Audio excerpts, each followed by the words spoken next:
मो ना मीर आलम घर केन्द्रापड़ा केन्द्रापड़ा सहर मुख्य रास्ता जोटा आम नहीं से केन्द्रापड़ा मुख्य चिकित्सालय जोटा थी पुणा चिकित्सालय तापर जामा मस्जिद सामना तापर एटा आम खड़ियंग रोड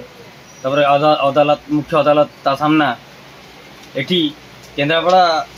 एटी एमती अवस्था हो केन्द्रापड़ा सहर जिते बेंग भी मुते आंठू आंठू पानी हो जाए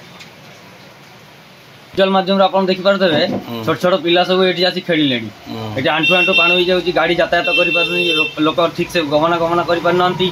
जोटा कि साधारण जनता को बहुत हरिण सम्मुखीन होगा पड़ुଛି केन्द्रापड़ा पौर परिषद ही दायी जोटा कि जल निष्कासन ठीक भाव में विनियोग कर पारिना से लगी ड्रेनेज अवस्था भल ना निष्कासन जल ठीक से हो पारना से लगी तो यहाँ पौर परिषद ही दायी मु केन्द्रापड़ा पौर परिषद को साधारण जनता नेता मंत्री पाखे हो पौर परिषद हो गोटे जनता पाखे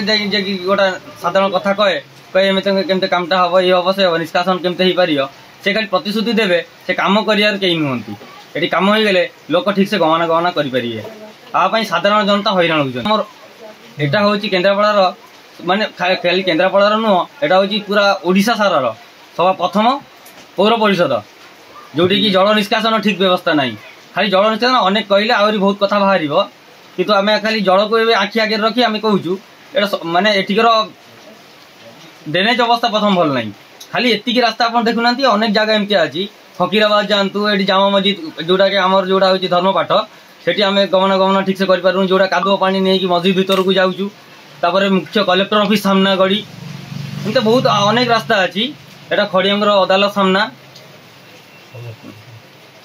सब रेस्ट ऑफिस गड़ी मु अनुरोध करी पौर परिषद को से एप्रति दृष्टि आकर्षण करंतु व्यवस्था भलसे करंतु जलटा ठीक ठाक से निष्कासन हो पारू।